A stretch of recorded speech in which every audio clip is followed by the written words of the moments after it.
Hello guys, welcome to my channel study with Venkat Nikhil. ఈరోజు అయితే ఒక easiest topic and interesting topic అయితే నేర్చుకోవచ్చు. అదే రిఫ్రాక్షన్ త్రూ గ్లాస్ స్లాబ్. అసలు గ్లాస్ స్లాబ్ ఏంటి?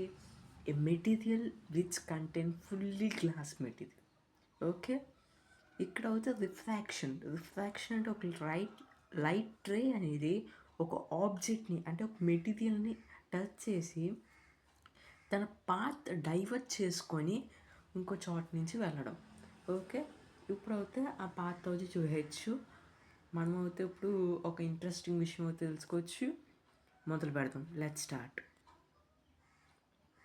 ఇక్కడ అయితే to trace the course of different rays to aim through light to measure the angle of incidence,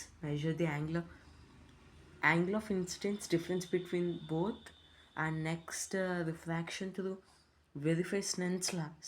You also know that it's signed by that's Snell's law. Next, consider a rectangular glass slab EFGH. Consider a rectangular glass slab. Okay, EFGH ప్రతి దానికి ఒక refractive index ఉంటుంది అన్నమాట. ఇప్పుడు ఒక glass నుంచి travel అవ్వడానికి అది ఎంత టైం స్లో చేస్తుందో దాన్ని రిఫ్రాక్టివ్ ఇండెక్స్ అంటాం. ఇట్స్ సెకండ్స్లో ఉండదో అది ఒక నెంబర్. ఓకే, అలా వ్యాక్యూమ్కి ఒకటి ఉంటుంది, డీజిల్కి ఒకటి ఉంటుంది, అలా ఆయిల్స్కి ఒకటి డిఫరెంట్గా ఉంటుంది. అలా గ్లాస్కి కూడా డిఫరెంట్గా ఉంటుంది. I think 2.5. Okay, let's go. నా ఓన్ మెథడ్లో చెప్తున్నాను. Okay, a ray falling on a glass slab. Okay, actually the ray path through dotted lines, but it's deviated path. Okay, ఇక్కడ అయితే మీరు చూడొచ్చు.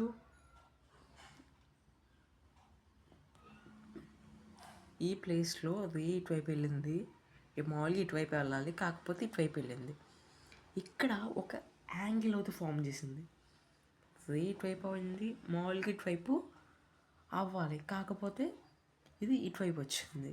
అంటే ఇక్కడ ఫామ్ అయ్యే angle that's called refraction angle.